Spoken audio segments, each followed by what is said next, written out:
pumpkin wreath. Well, a wall hanging. This is made on a work ball. It's a half frame, but we're going to show you how to do this same technique using a work ball, a 12-inch work ball.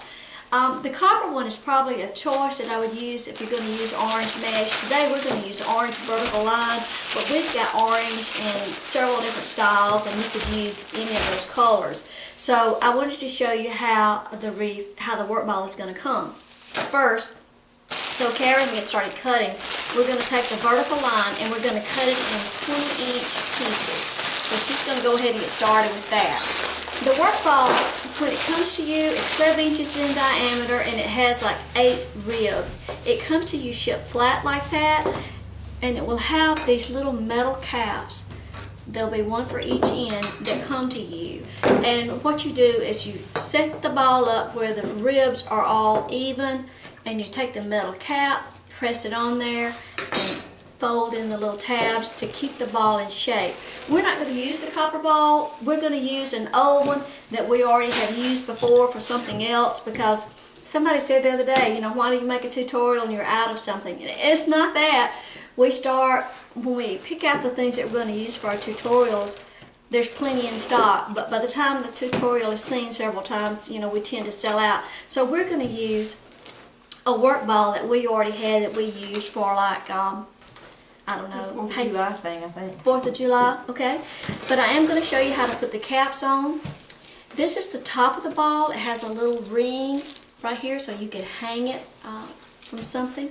And you just spread those ribs out and put the metal cap down on top of that. Fix your ribs where it fits right in those little spaces. And when you get them in place, get your little twist out of the way, fold those little tabs in.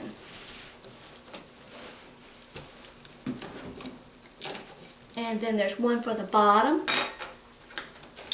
and you're going to do it the same way. The technique that we're going to use today to make our pumpkin, there's lots of different techniques out there. This one is a little different, I think. I tried doing a pumpkin and going around it with one continuous piece of mesh without cutting it, but it just did not work well for me, so I finally gave up on it and figured I would try something else. So this is what we've come up with to try. Okay. Now then, the next thing we're going to do, of course, I'm going to move. I don't know how many to cut. 18. Oh, wow. Well, 18. Our math, if the math works out right. There's 9 ribs? 16. Let's see. No, there's 8 ribs. 1, 2, 3, 4, 5. 8 ribs, and So we need 16 pieces, because we're going to do 2 rolls on each rib, and I'll show you that in just a minute. But we're only going to use the top twist of the work ball. We're not going to use these down the sides. You can just poke those to the inside. You don't have to cut them off or anything like that. And actually, they'll help give a little fullness to the ball. But we're just going to use the ones that are on top.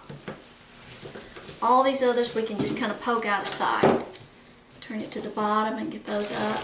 The only thing is, if you worked with a work wreath or work ball before, you'll notice that the twists are staggered, and they're that way for a purpose. So you see, one rib has one right there, and then the next rib is about 2 inches below, and then the next twist is up high again.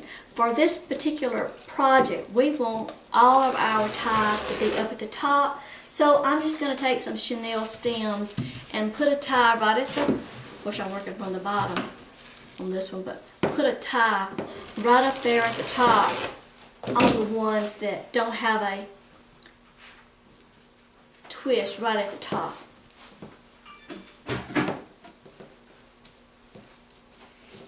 And we're going to attach the rolls a little bit different on this.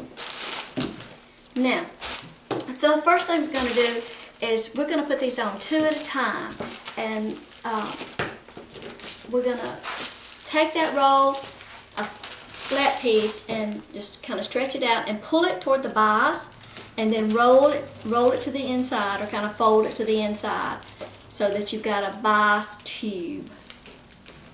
It really curls up when you're trying to do it, but just, yeah, it's kind of hard to get started. Now then start it from that side. You want to roll it from both sides in. There you go, like that, so that you have a roll that's like roll both sides in, because you want as little of the raw edge to show as possible. So your finished roll, we're going to attach it here, and we're going to attach it here. So you have a tube that's kind of a bias like, and we're going to do these two at a time just to make it a little easier. But there's our pumpkin, and she'll stand up just like that. Then next we created a leaf top to go on it, and I thought it fits better if you just create the leaves almost in a, you know, like a bridal bridal bouquet. My stem is made out of a piece of rolled up burlap, and I put a wire in it so you could, you know, it might bend, I don't know. But anyway, I thought it was easier to put the leaves on like this than to try to attach one leaf to each individual thing. It's better if they all come out in a cluster. So we've secured our little bundle of leaves. Actually, we used that little ring that was at the top of the work wreath that you could, you know, hang it by. And then if you have to fill in any gaps, you can just make some little twigs. Yeah, make one. And if you need to fill in any little gaps anywhere, we did. We had to use one on the front and one on the back. But you can just make a couple of leaves, and we just use some scraps of anything that you've got that's green. It doesn't have to be, you know, everything doesn't have to match. It doesn't have to be the same size. Cut one length, cut one another. Use different kinds of mesh, or like that. We use some burlap, but just take your two pieces and lay a chenille stem over it, and just twist it, make your little stem, and then just find your little place to poke it down in there, and you can poke it all the way through to where your chenille is not showing. And then next we have some, I like it. Mm-hmm. And you can also do this. This is kind of decorated for autumn, for Thanksgiving, and tomorrow we'll take this top off and we'll decorate it for Halloween. Maybe put some Halloween ribbon maybe in it, and we might even decorate it as a jack-o'-lantern. Yep. Oh, witch legs. Yep. We've got some little spooky eyeballs. We did. We could put eyeballs on it, and you know, put them little legs off of it. Cute. Okay. All right. We have this brown, chocolate brown velvet roping, and we have some jute roping, this wire. And you know how pumpkins have, speaking of pumpkins, we tried to grow some one year. I mean, you know, you just think it would be so easy. I mean, we live out in the country, you know. It is not easy. It is not easy. There goes your husband. Yeah, I see him. Alright, so just cut me a couple of 3 or 4 pieces, make them different lengths, and 3 or 4 pieces of that, make it different lengths, velvety thing. And the way I like to make curls is just take, this is just a tube out of a 10-inch roll, and just wrap it around there. These don't all have to be symmetrical, you want them a little different, but just get you some little twigs and pieces. We'll make some of them shorter, some of them long, some of them green, some of them brown. And for these, you can just, you know, kind of go to the center of your pumpkin. Now, if you're selling this to somebody, you know, I'd want to secure it, reach down in there, get your hands in between those ribs and secure that. But, you know, this is just for us, so we're not. We're just going to take that wire and just poke it down the center. Okay, alright, we're done. Here's our pumpkin. Mm-hmm. And one way, you know, when you cut these ends of the jute roping, you know, like on this velvet, you know, the wire, you can see the wire and the velvet slipped off of it. The way to fix that is just, you know, make a little coil the end up so you can't see it there. I had to do that on that and on the jute roping too. But this is our pumpkin after we're done. It's, I don't know, how big is that? Well, the work ball was 12 inches. 12 inches. So it's, our yardstick is gone. Well, Get that tape measure. Get that tape measure and see how big it, how wide it is. I'm gonna have to kind of make it set up there straight. A girth. We're both nurses. We could get an abdominal girth on this. Well, we could. That's animal about party. the only way. It's about 17 inches wide and, give me that again, about 19 inches tall up to the stem. But I think it's cute. And like I say, you could set this around, and Craig Botman makes bigger work balls than these. These are the 12 inch. They're just the only ones that we have. But we do have the half ball, and we use that same technique for the half ball. Of course, it's flat on the back, and you could use it to hang, you know, on the door if you wanted to do that. And this is, pay no attention to the green. I was just practicing with this just to see how it would do. But it's actually made on a tabletop piece.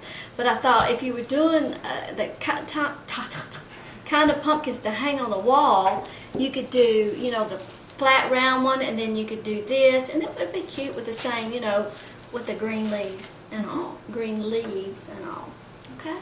Well, that's it. Be sure to subscribe to our channel, and we'll post a blog with all this, and we'll give you all the numbers of the things that we use. But and we're also going to take this off and put a Halloween, turn it into a Halloween Pumpkin. a jack-o'-lantern. Okay.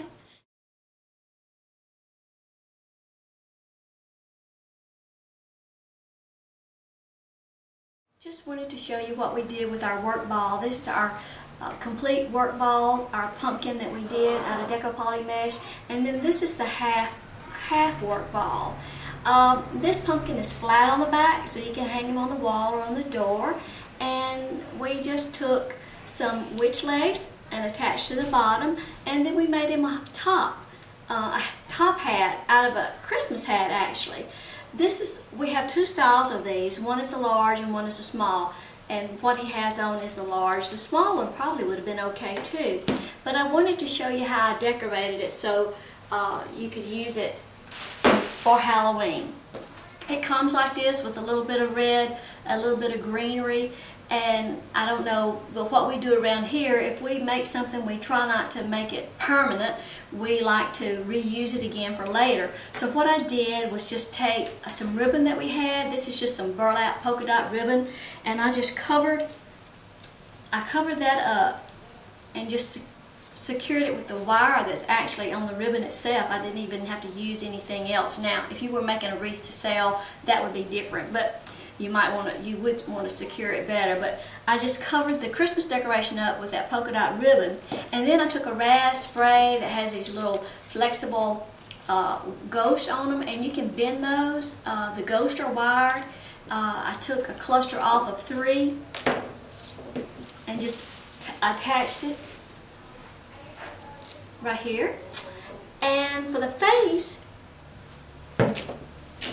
I printed a coloring page, a jack-o'-lantern coloring page, template off, and then just laid it down on top of some foam paper and cut it out, and I hot glued the face on. So you could change that up, you know, any way that you wanted to. We have all kinds of different witch legs that you could use. If you wanted to, you could put a little skirt there, or you could take the leaves off and do something, use some of the tinsel flex tubing for hair. There's just a lot of different ways that you could decorate it. Thanks for dropping by. Be sure to subscribe to our channel so you can see our next videos. We'll have more coming out pretty soon. And thanks for dropping in. Bye.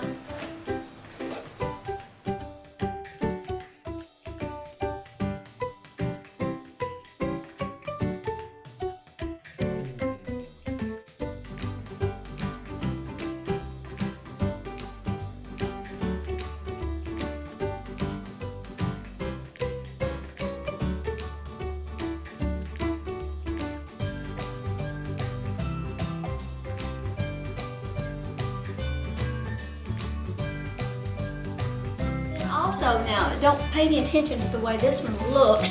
So I do bicycle helmet.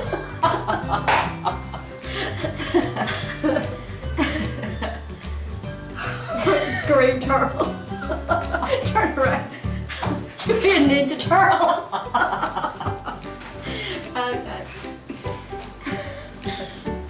Don't tell Matt.